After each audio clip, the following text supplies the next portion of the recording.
I'm Chloe Hope, 33, and I built a defense-grade cybersecurity system in my basement that ended up selling for $47 million. For years, I showed up for my family, paid bills, kept the peace, even let their insults slide. But when they called me a deadbeat at a wedding I paid to attend, I made a decision that changed everything. Ever been written off by the people you bent over backwards for? Drop your story in the comments, you're not the only one. Before I dive in, let me know where you're watching from.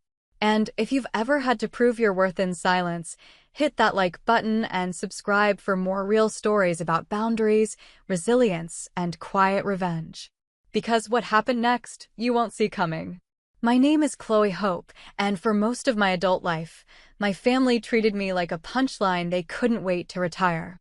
I was the one who didn't quite fit, the one who chose to study engineering when they were expecting another law degree or MBA to add to the family group chat. When they bragged about us to neighbors, my name came with a footnote. She's in tech, they'd say, with the same tone someone might use for, she's still finding herself. What they didn't say was that I had graduated top of my class at Carnegie Mellon, finished a master's at MIT, and built a prototype for a cybersecurity platform that later caught the attention of a federal contractor. But none of that mattered at Thanksgiving when my brother talked about his firm going public and my sister casually mentioned an upcoming trial with a senator's son as her client.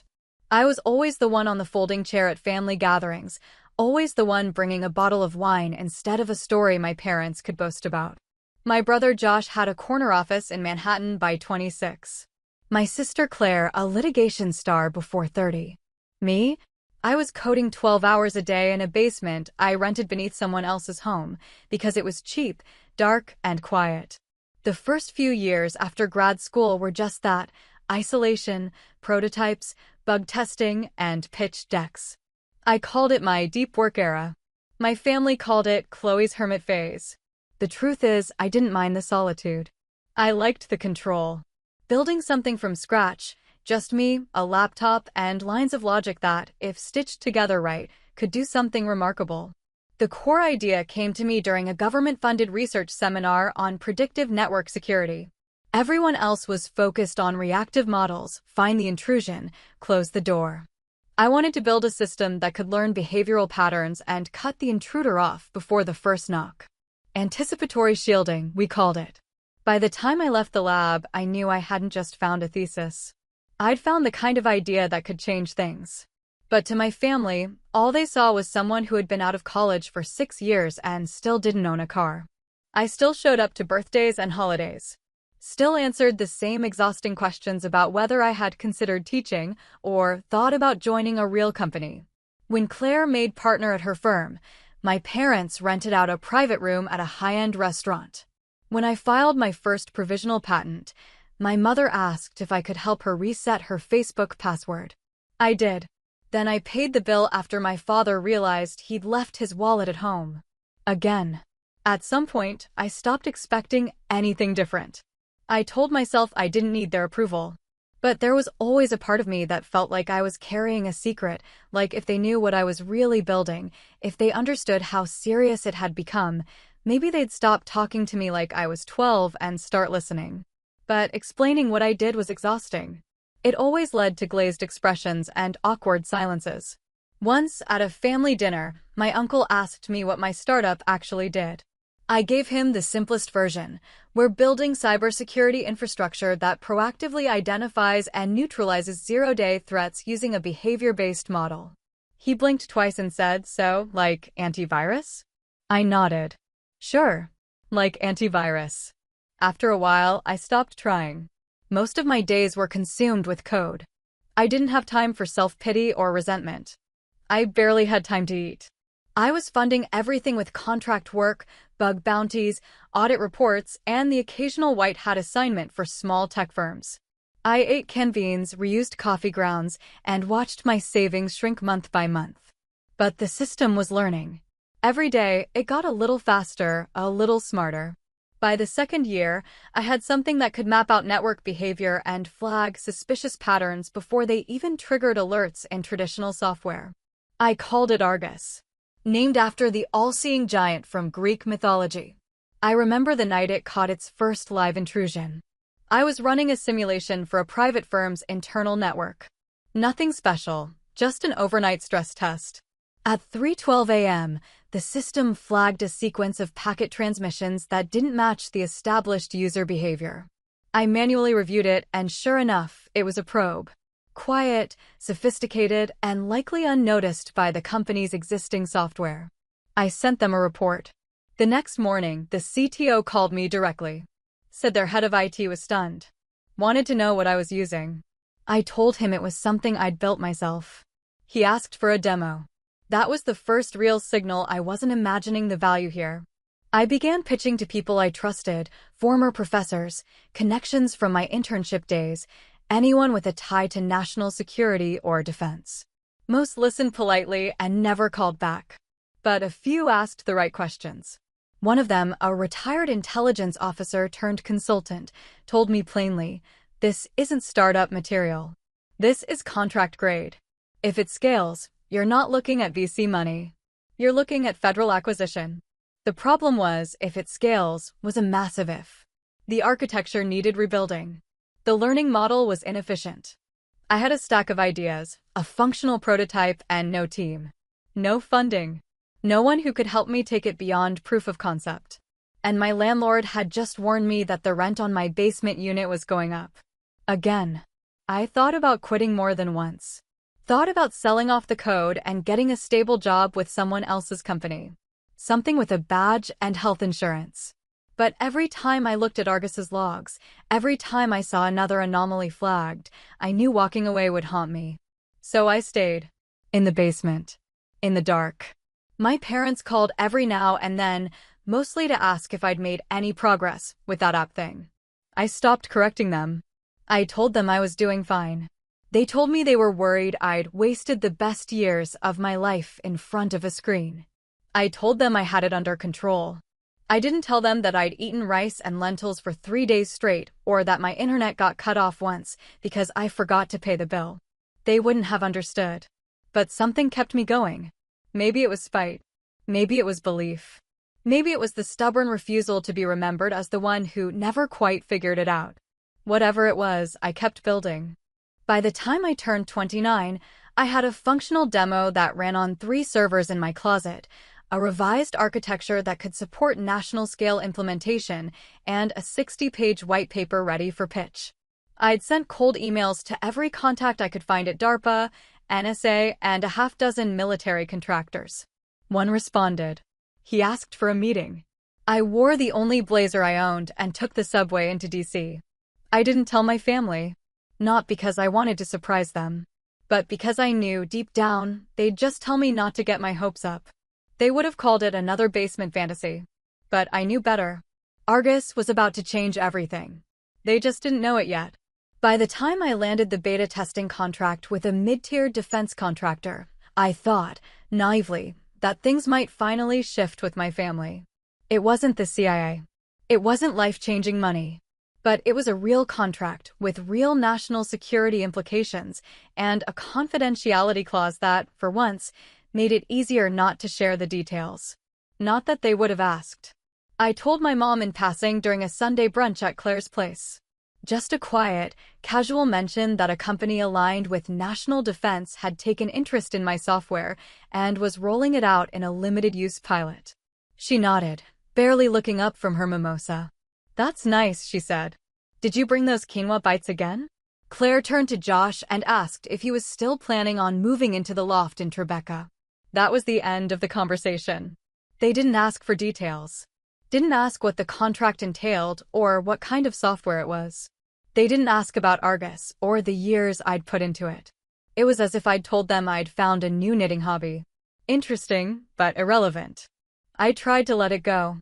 I told myself it didn't matter, that I wasn't doing this for validation.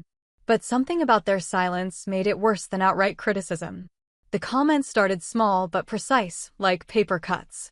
"Still working on your little app?" my Uncle Tom asked at Thanksgiving. He said it with a grin, like it was a joke we were both in on. I forced a smile and nodded. Claire snorted into her wine. "You should talk to my firm's IT guy. He might have something more stable for you." My mom chimed in, trying to be helpful in that way she always thought was nurturing. You know, you'd make a great assistant at Darren's firm. He's always looking for bright young people with a good attitude. She said it like it was a compliment. That winter, they hosted a New Year's Eve party at my parents' house. Extended family, neighbors, a few old friends. I found out the morning after when my cousin posted pictures online. When I texted my mom and asked why I hadn't been invited, she responded with, "Oh, sweetheart, it was really last minute. We didn't think you'd want to drive in the snow." I lived 30 minutes away. The roads were dry. By spring, Josh had stopped responding to texts altogether. I'd ask if he wanted to grab a coffee, or if he could put me in touch with someone in his network. No reply. The only time he reached out was when he needed help resetting his router. Claire, meanwhile, would occasionally swing by my place unannounced, always in between something. Pilates, a deposition, a wine tasting. She'd glance around my apartment like she was doing market research on poverty. "I could never live like this," she said once, flicking a chipped corner of my countertop. "How do you not lose your mind in all this beige?" It was never a question. Just a judgment in the shape of one. My building was old, and yes, the paint was peeling in a few spots, but it was clean, paid for, and quiet. That was all I needed. Around that same time, I got a notice from the contractor. Argus had flagged a possible breach during their audit simulation. Their internal team verified it was a real vulnerability, one they hadn't caught. I received an encrypted message from their liaison 2 days later, asking for a secure call. The tone had shifted. I could tell. They were taking it seriously now. It was the first external validation I'd ever received. But I had no one to share it with. No one who would understand. I tried again, once more, at a family dinner in early April. The pilot had been extended, and I'd been invited to attend a classified seminar at Quantico. I wasn't allowed to share details, but I mentioned the travel, the clearance process, the NDA. My dad gave me a tired look and said, "Just make sure you're not getting scammed." Then he turned to Josh. "How's that IPO looking?" "Still on track for Q3. No one asked where Quantico was. No one asked what my software did." A week later, I overheard them talking in the kitchen when they thought I'd stepped outside to take a call. My parents. Claire. Josh. Low voices, but clear enough through the thin walls.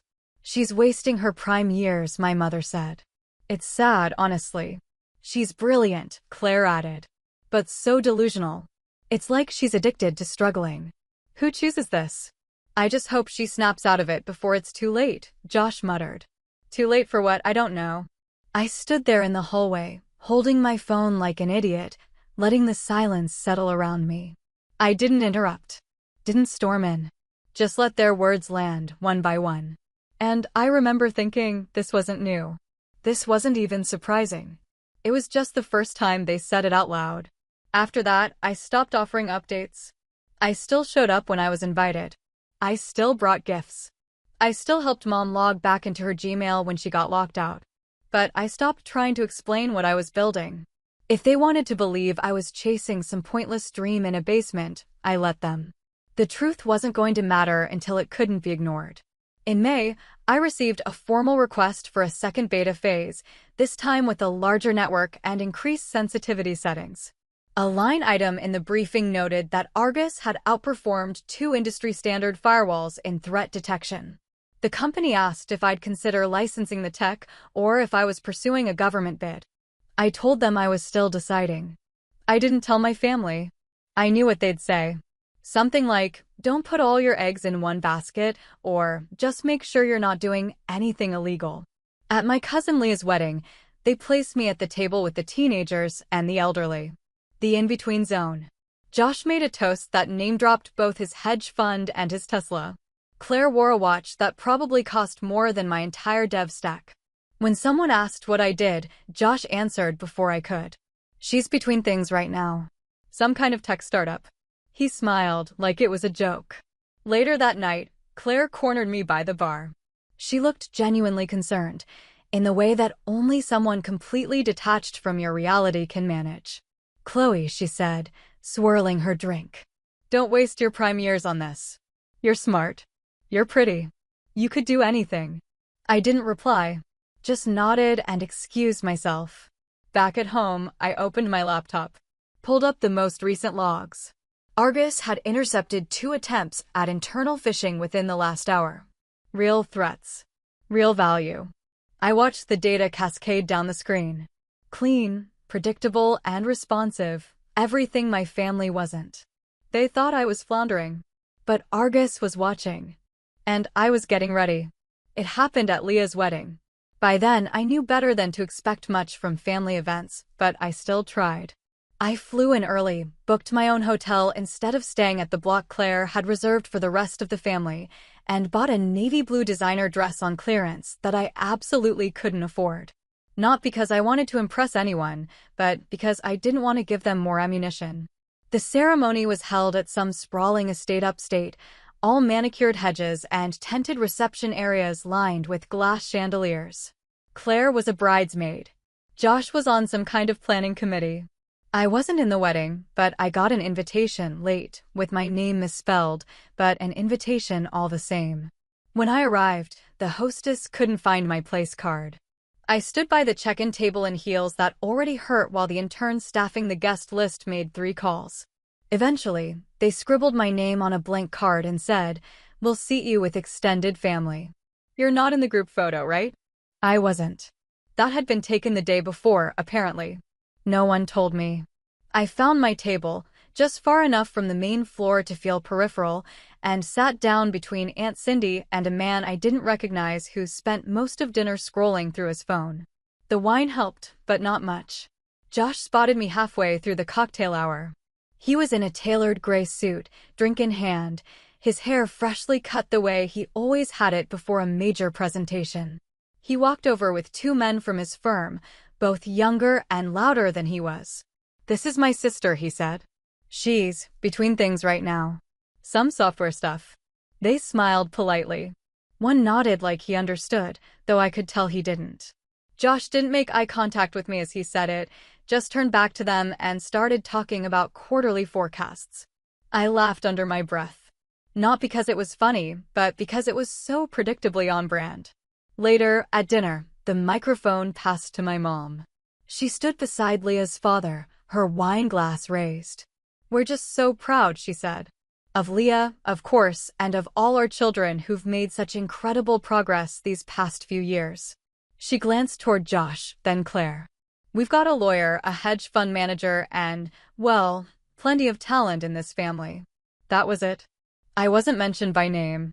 Not even a vague nod in my direction. I sat there, smile frozen, fingers tightening around the stem of my glass. Claire clapped. Josh clapped. I took a long sip and reminded myself I'd only committed to staying 2 nights. After the speeches, while people began dancing and the waitstaff cleared plates, I heard it. A woman at the next table, someone I didn't recognize, maybe a cousin's friend, leaned in to whisper, "Isn't she the deadbeat one? The coder?" I didn't react. Just kept my eyes on the dance floor, where Claire was twirling a flower girl in a circle.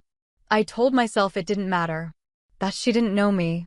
That the word didn't mean anything. But it did. It wasn't just the word.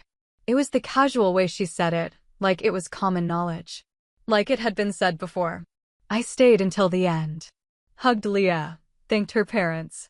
When the valet brought my rental car around, I climbed in, drove back to the hotel, and sat in the parking lot for 10 full minutes before going inside. I didn't cry. I didn't get angry. I just sat there, thinking about the years I had poured into building something they refused to even acknowledge. The next morning was brunch at the hotel restaurant. A final wrap-up for the family, hosted by Leah's parents. I got there early mostly because I hadn't slept. Ordered coffee and offered to pick up the tab for the table when the server came by. I was trying to be generous. Trying to be part of things. But Mom caught me before I could hand over my card. "Don't embarrass yourself," she said quietly, her voice low but firm. "You should be saving what little you have." What little I have. I looked at her, really looked. Her tailored blazer, the gold watch she only wore to formal events, the makeup she hadn't changed in 20 years. She thought she was protecting me. Or maybe she just didn't want me to step out of place.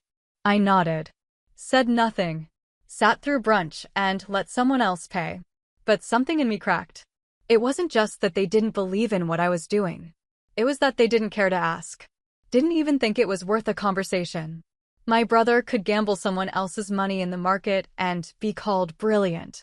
My sister could argue corporate liability cases and be celebrated. I had built a product from the ground up, signed a government pilot, and was still treated like someone who'd just graduated without a plan. That afternoon, I skipped the family photos. Skipped the after party.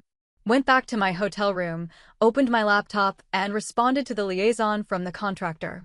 Told him I was ready to talk licensing. Told him I had an idea for a scaled-down civilian prototype. Told him I wanted to meet in person. He responded within the hour. The irony wasn't lost on me. While my family was still laughing over wedding cake, I was locking in the meeting that would eventually lead to the biggest conversation of my life. But that day, all I had was the silence. And the word that kept echoing in my head. Deadbeat. They wouldn't be laughing for long. I flew home early the next morning. No goodbye hugs, no group photo, no brunch recap. I didn't text anyone to say I was leaving. Just packed my things, checked out of the hotel, and drove straight to the airport. It felt like leaving the scene of a bad play, one where I'd been cast as the silent extra in my own family's narrative. The flight back was half empty. I sat by the window and stared out at the wing as the plane rose over the cloud line, wondering if any of them even noticed I was gone. If they did, I knew exactly what the conversation would sound like. She left without saying anything? Well, maybe she couldn't afford another night. Honestly, I worry about her. It's just not a real life, what she's doing. When I landed, I didn't call anyone. I didn't check in.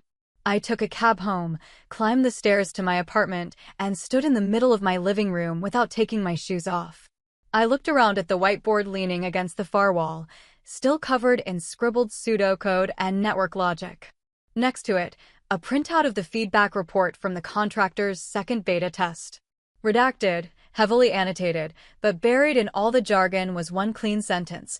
Argus successfully isolated a simulated zero-day exploit in 2.3 seconds. No false positives. No escalation needed. I dropped my keys on the table and sat cross-legged on the floor, still in the dress pants I'd worn on the flight. The apartment was quiet, too quiet after a weekend of ambient music, clinking glasses, and thinly veiled insults. I leaned my head back against the couch and closed my eyes, just listening to the hum of my desktop's cooling fan and the faint buzz of the refrigerator down the hall.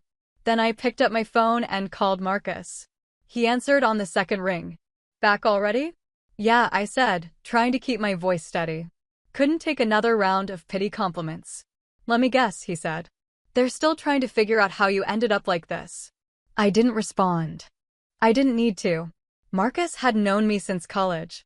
He was 5 years older, former Marine turned cybersecurity consultant who took night classes while holding down 2 jobs. We'd met during a lab project.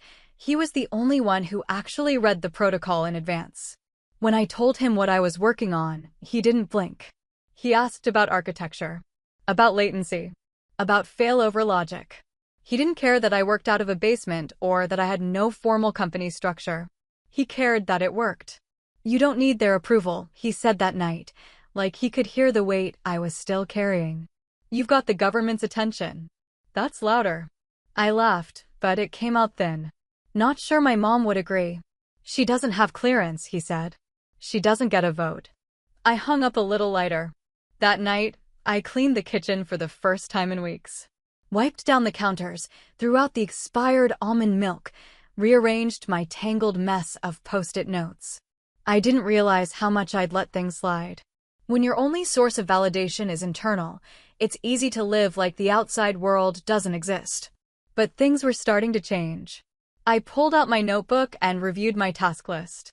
There were still open items, code refactors I hadn't finished, documentation for the licensing proposal, a pitch deck I hadn't updated in months. I hadn't touched LinkedIn in almost a year. My GitHub was outdated. Everything public was stale. Because none of it mattered. The people I was talking to didn't need public portfolios. They needed discretion. Half of them never even used their real names. Some only spoke through encrypted channels or temporary email accounts. I had one contact who insisted on routing everything through an overseas relay server. The calls were brief, the questions sharp, and the expectations high. But they kept calling. And that was all I needed to keep going. I stopped checking in with my family. No more update texts. No more awkward Sunday calls where I'd pretend everything was fine just to avoid the inevitable career advice. I let it all go. Let them believe I was stuck. Let them believe I was failing. It made things simpler. The truth is, I didn't need them to understand the code. I just wanted them to care that I wrote it. But once I stopped needing that, everything got easier. I poured myself into the next build. I overhauled Argus's scanning logic, shaved milliseconds off the response time, and started integrating passive data fingerprinting into the behavioral model. I was working 16-hour days, running tests on 3 separate machines, and documenting every change in a locked, local-only version control repo. And for the first time in a long time, I wasn't wondering if it would be worth it. Because I knew it already was. The next call came a week later. A government representative, not the contractor, not a liaison, but a direct inquiry. They wanted a private demonstration. No promises, no details, just a secure environment, a time slot, and a non-negotiable location. I forwarded it to Marcus. He called me 10 minutes later.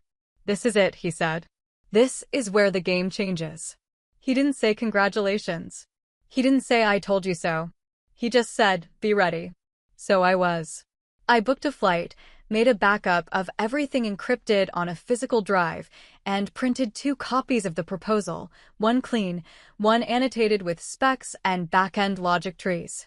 I stayed up 3 nights in a row running simulations, then slept for 10 hours straight the night before the trip. When I walked into that building with a badge that didn't have my name on it, holding a demo that didn't officially exist, I wasn't nervous. I was focused. And I didn't think about my family once. Back at home, the text started up again. Josh sent a photo from a ski trip. Claire forwarded an article she thought I'd find interesting. It was about burnout in female entrepreneurs. My mom left a voicemail asking if I'd be coming to Father's Day. I didn't respond. Because by then, the people calling me were using acronyms that couldn't be printed in public documents. They weren't asking about my resume. They were asking about deployment windows, API compatibility, and federal procurement timelines. They weren't asking who I was. They already knew. And that, more than anything, was the shift. I didn't need to be seen anymore. I just needed to keep building. 6 months after the NSA pilot concluded, I got the report. It was short, direct. The kind of bureaucratic language that doesn't leave much room for interpretation. Argus demonstrates unprecedented potential in real-time threat anticipation and non-disruptive mitigation. Further development and deployment recommended under secure acquisition terms. That was it. No small talk. No compliments. Just an internal memo forwarded to me by the contractor's liaison, who followed it with one sentence of his own: "You're about to get very popular." He wasn't wrong. Within the next 3 weeks, I received 2 formal acquisition proposals. One from a private defense firm based in Virginia that had a long history of quietly absorbing startups like mine and folding them into government-backed systems. And one from the CIA. The second didn't come with a letterhead. Just a secure call, followed by an encrypted document drop, followed by a non-disclosure form that had its own non-disclosure clause. Marcus and I had talked about this moment for months.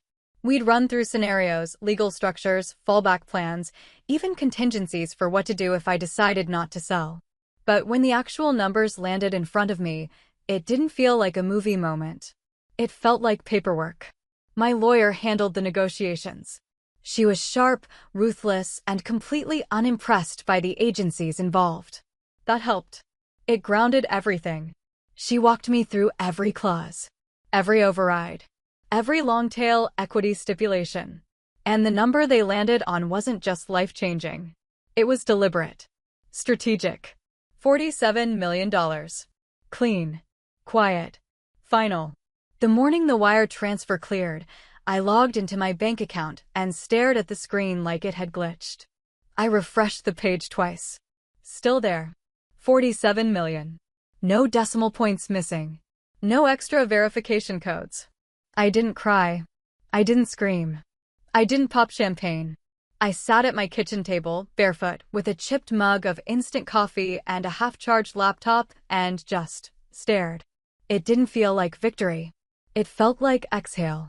A week earlier, I had still been fielding vague texts from my mother asking if I was taking care of myself, and a group chat ping from Claire that included a screenshot of a meme about people who choose gig work over real careers. Josh hadn't said a word since Leah's wedding. But the group thread had been active with planning for my dad's retirement dinner. It was a big deal. 40 years at the same consulting firm. They'd booked a venue. Ordered personalized menu cards. Claire was organizing the slideshow. Josh was handling the seating chart. I wasn't on either list. Still, 2 days after the wire hit, my phone buzzed. A message from Claire. "Hey, are you coming to Dad's dinner? You've been kind of distant." I stared at the text for a long time. I typed, no, deleted it. Typed, busy with work. Deleted that too. Eventually I wrote, hope it goes well. Tell him congrats. Then I muted the thread. Let them keep guessing. I moved into a new place quietly. Still in the same city. Still in the same neighborhood. Just a little further up the hill. More light. More windows. A dedicated workspace that didn't share a wall with my neighbor's band practice. I didn't post about it. Didn't share photos. Didn't send a change of address card. The people who needed to know already did. Everyone else could wonder. The next few months were a blur of NDAs, onboarding calls, asset transfers, and quiet exits. I dissolved my LLC. Archived the project logs. Cleared out the servers. I handed Argus off to a team that now included some of the top cyber analysts in the country. And then, just like that, it wasn't mine anymore. I thought I would feel empty.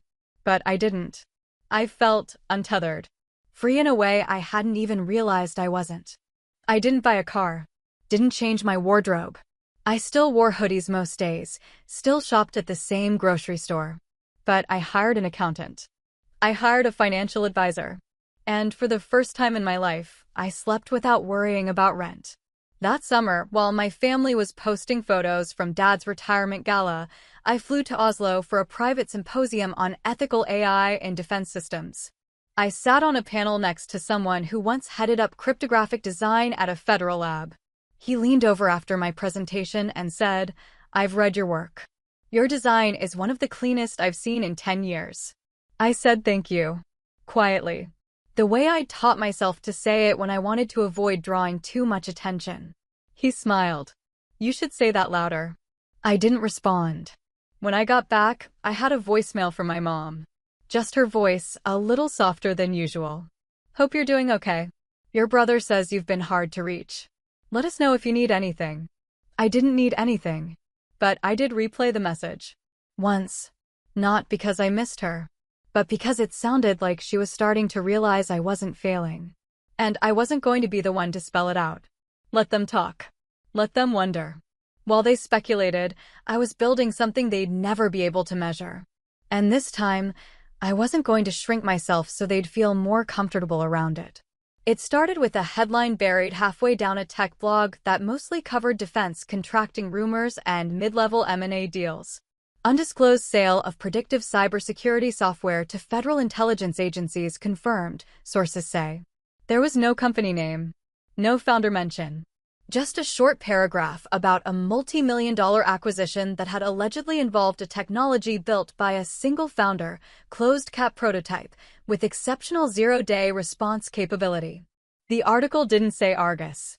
But it didn't have to. In the small circles I'd spent the last few years quietly orbiting, academic research groups, freelance security networks, old conference panels, it didn't take long for people to start connecting the dots. The first message came from someone I hadn't heard from in years.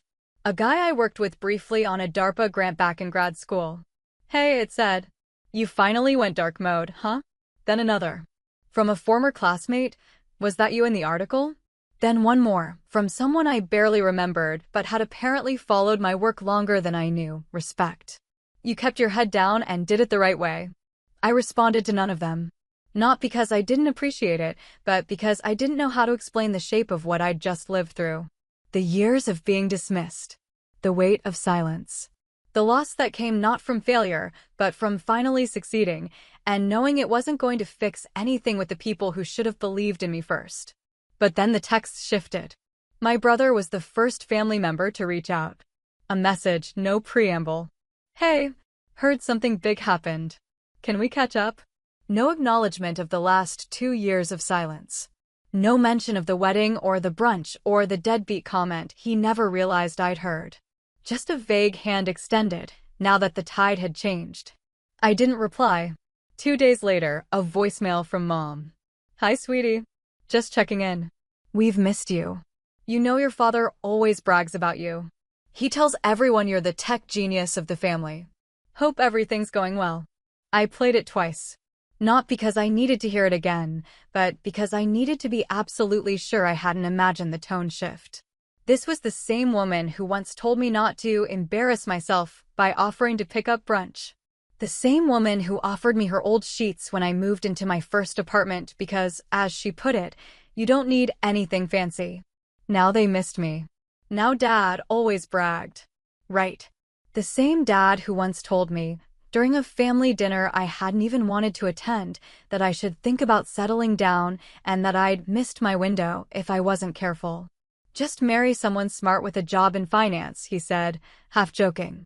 Let him figure things out for a while. I'd laughed then, not because it was funny, but because there was no safe way to say what I was actually thinking. That I was already building something smarter than half the finance sector. That I didn't need to marry into someone else's future. I was too busy constructing my own. Now, suddenly, I was the one he bragged about. I let the voicemail sit there. Didn't delete it. Didn't respond. Let them feel the silence for once.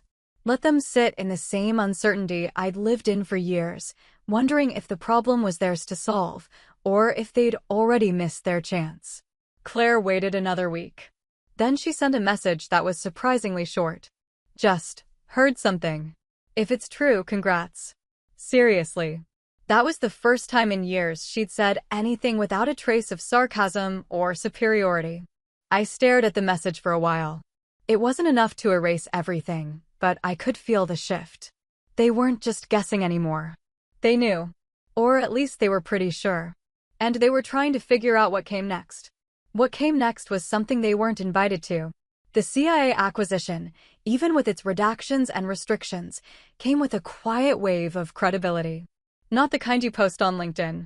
The kind that shows up in your inbox with no subject line and a classified extension. The kind where your name suddenly appears off-record, in rooms where people don't ask for resumes. A week later, I was asked to consult on an interagency strategy group focused on scalable threat response. Just a temporary role. No title. No direct attribution. But the people in that room, they knew who I was. They treated me like someone who mattered. Someone who had built something that could hold the line. No one in my family ever asked about that part. They were still stuck somewhere between "we're proud of you" and "we don't quite understand what you do." Which was fine. I wasn't building for them anymore. I bought a new apartment. Quiet neighborhood. Floor-to-ceiling windows. A view I didn't need, but wanted. For once, I didn't have to ask anyone for help moving. I hired professionals. Paid cash. Upgraded my server hardware. Installed fiber. Didn't post about it. Didn't share the address. Let them assume I was still in that basement apartment with the beige walls and the flickering overhead light. In the mornings, I worked on a side project, nothing commercial, just R&D. Something I'd been toying with since my second year of building Argus. In the afternoons, I took meetings with people who used to politely ignore my emails. Now they listened carefully. Jotted notes. Offered contracts I didn't need. One day, while reviewing an API spec for a NATO-adjacent briefing, I got a text from Josh. Can I call you? Something I want to run by you, security-related. No apology. No preamble. Just straight to business. I didn't respond. Because what they never understood, and what I no longer felt obligated to explain, is that I didn't get lucky. I didn't stumble into some fluke opportunity. I earned it, one ignored call at a time. One dismissed idea. One insult disguised as a joke. Every eye roll, every snub, every dinner where they talked over me like I wasn't even there, it all became kindling. They gave me silence, and I learned how to build without an audience. Now, they wanted to break the silence on their terms. But I wasn't answering yet. Not out of spite. Not out of ego. Out of clarity. The shift had already happened. They just hadn't realized they were no longer part of the story. Eventually, I agreed to meet. It wasn't some grand reconciliation. No dramatic call. No tears. Just a quiet email from my mother that said, "We'd love to see you. Maybe lunch sometime?" No pressure. It had been over a year since we'd spoken face to face. The acquisition had long since closed. The article had circulated. The calls had come and gone. But this was the first real invitation that didn't come with guilt or an agenda buried under small talk. I said yes. One lunch. Neutral ground. A cafe downtown they used to tease me for frequenting back when I couldn't afford dinner anywhere that didn't serve food on a tray. Now it was Claire's pick, apparently. Quiet and nice, she said in the group text she started for planning. Like she hadn't once joked that the booths there smelled like failure. I arrived 2 minutes early. Not on purpose. Just a habit now, being prepared. They were already seated when I walked in. My mom smiled too wide when she saw me. Claire stood and leaned in like we were close. Josh offered a nod and a handshake like this was a business lunch. No one mentioned the silence. Or the texts that went unanswered. Or the missed holidays. They just launched straight into the performance. "You look great," Claire said, like that could patch over 3 years of snide remarks and side-eyes. Josh flagged down the server and started talking about the menu like this was something we did all the time. Mom reached across the table and touched my wrist, just for a second. "I'm so glad you came." I let them go through it. The small talk. The questions that weren't really questions. The references to things they assumed I knew about. Remember Cousin Greg's dog? Did you hear about the office merger? That influencer you liked got canceled. I listened. I nodded. I waited. Then, just after the drinks arrived, Josh shifted gears. "So," he said, "you probably already know this, but I've been working on a fintech platform. Mostly early-stage stuff, but we're getting traction. I've been meaning to ask, could you take a look at our infrastructure? Just from a security angle. Nothing formal. Just your thoughts." There it was. The ask. It always came, eventually. I took a sip of coffee and glanced at Claire. She looked everywhere but at me. Mom was busy adjusting her napkin. "I'm not consulting right now," I said. "Taking a break from client work." Josh nodded slowly. "Totally. Of course. Just thought I'd ask." And then silence. Real silence. Not the kind they used to fill with lectures or sarcasm or pity. The kind they weren't used to sitting in. I let it stay quiet for a beat longer. Then I said it, not like a mic drop, not like a speech. Just a clear, level truth. "I'm happy. And I'm not looking to fix anything. Just setting the record straight." Mom blinked. Claire shifted. Josh looked down at his fork like it had suddenly become very interesting. "I don't need anything from anyone here," I continued. "I'm not angry. I'm not trying to rehash the past. But I also won't pretend it didn't happen." Still no one said anything. So I offered them an out. "I'm fine meeting. I'm fine catching up. But not if the cost is pretending we didn't spend years talking around each other." I didn't mean for it to sound harsh. And maybe it didn't. Maybe it just sounded final. Claire cleared her throat. "Well, I think it's amazing what you've done. Truly. We've all been impressed. Impressed. Not proud. Not supportive. Just impressed, like I was a distant figure in an article, not the sister they once called a deadbeat." Josh nodded. "Yeah, you were ahead of your time." That part almost made me laugh. Like they'd known all along and were just waiting for the rest of the world to catch up. But I didn't push it. I didn't need them to rewrite history. I just needed them to stop pretending it hadn't happened. Mom reached into her purse and pulled out a small envelope. "This is silly," she said. "But your father wanted to send this. It's just a note. He's not good with words, but he means well." I didn't open it. I said thank you and slipped it into my bag without looking at it. Whatever it said, it wouldn't change anything. But maybe it was a start. Or maybe it was just another attempt at closure that didn't require accountability. We paid separately. I made sure of it. As we stood to leave, Claire tried one more time. Let's not wait so long next time. I nodded. Not a yes, just a nod. We walked out onto the street together, then went our separate ways without a photo or a plan. Later that night, I opened the envelope. It was a short note in my dad's handwriting. Just 4 sentences. The last one read, "You were always going to be the one who surprised us." No apology. No ownership. But it was the first time he'd ever put something like that in writing. I didn't respond. Because this wasn't about whether they were sorry. It was about me finally understanding I didn't need them to be. What I needed was distance. And clarity. And peace. And now that I had all 3, I wasn't giving them up, not even for a family that finally decided to look at me when the rest of the world already had. They didn't have to like my boundaries. But they were going to learn how to live with them. On my terms. Not theirs. A year later, I live in a quiet brownstone in DC.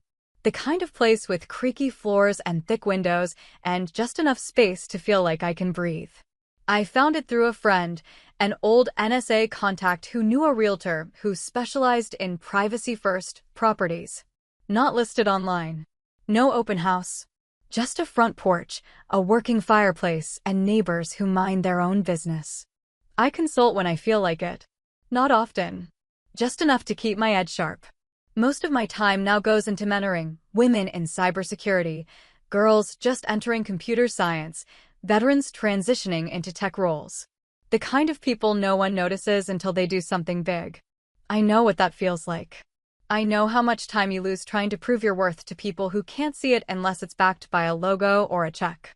So I make sure they don't have to wait that long. Once a month, I teach a workshop on digital infrastructure resilience for a nonprofit that partners with underfunded schools.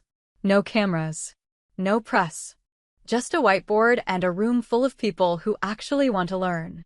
It's the most satisfying thing I do. My family still doesn't fully understand what I do. But they've stopped trying to explain it for me. They ask before they visit. They don't show up unannounced. They bring their own wallets to lunch. No more jokes about freelancer phases or app ideas. No more whispered comments about wasted potential. Claire still sends me articles sometimes, mostly about other women in tech. It's her way of connecting, I think. She doesn't say much beyond "thought of you when I read this." I let it be enough. Josh hasn't brought up his startup again. Not since I turned down the quick favor and didn't offer an apology for it. But last Christmas, he mailed me a book on cybersecurity ethics with a note inside that said, "For when you're bored." It was the first gift he's ever given me that didn't come with a punchline. Mom plays it safe now. She asks how I'm sleeping, what I'm eating, if I've been traveling. She talks around the work. Pretends not to be intimidated by what little she knows. I let her. It's easier that way. Dad never brought up the letter.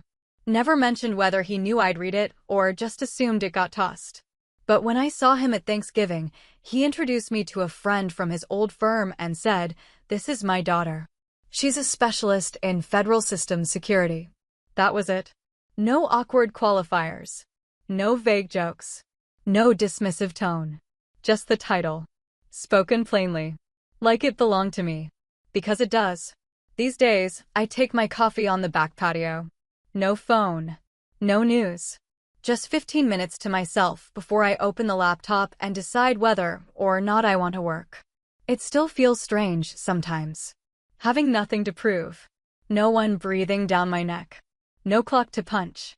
But I've learned to stop filling silence with justification. Not everything has to be explained. I kept the whiteboard from the old apartment. It's in the office now, cleaned off, but still framed with the same black tape around the edges. I like seeing it there. A reminder of where this started. A symbol of the time when no one else saw what I did. When I had to build something invisible before anyone believed it was real. People ask me sometimes, usually younger women, how I stayed motivated when no one believed in the work. I tell them the truth. You don't always stay motivated. You just stay building. And eventually, if you do it long enough, the silence starts to speak for you. I haven't spoken publicly about the sale. There's no press release. No interviews. I turned down the profiles. Turned down the keynote invitations. Not because I'm hiding, just because I don't need the performance. The work speaks for itself now. Every once in a while, Someone in the industry will reference the undisclosed Argus build. They'll speculate on what made it so effective, how a solo founder managed to outperform multi-million-dollar teams. I never confirm or deny anything. I just listen. Sip my drink. Move on. I like it better that way. I don't need to be the face of anything. I've already become the proof. Last month, I was on a panel, closed door, invite only. A woman across the table, former military, brilliant mind, asked me if I'd ever been underestimated early on. I smiled. Took a while for people to understand what I was doing, I said. But I got there. She nodded. Said, that's the good kind of win. The quiet kind. She was right. Because the best kind of revenge isn't loud. It's not a confrontation. It's not a dramatic speech at a family gathering or a LinkedIn post that goes viral. It's a shift in gravity. It's the moment when the people who once dismissed you have to recalculate everything because the world decided you mattered, even if they still don't understand why. It's sitting at a dinner table while they tread carefully, not because you asked them to, but because they finally learned you won't tolerate anything less. It's living a life you don't have to defend. And walking into rooms you once only dreamed of, knowing you earned every inch of space without needing to raise your voice.